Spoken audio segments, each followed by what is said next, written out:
আগুন ধরে গেছে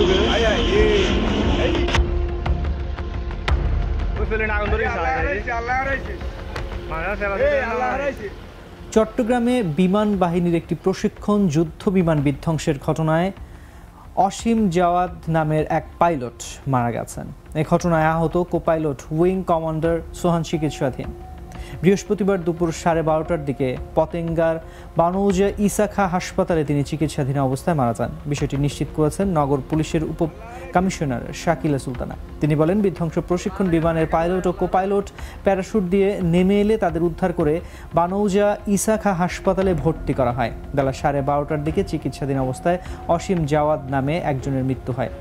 অন্যজনের অবস্থা মোটামুটি ভালো।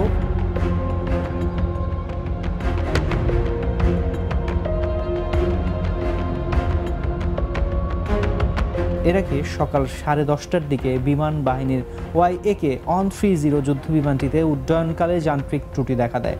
এ সময় বিমানটির পেছন দিকে আগুন লেগে যায় এবং চট্টগ্রাম বোট ক্লাবের আশ্রয় পড়ে।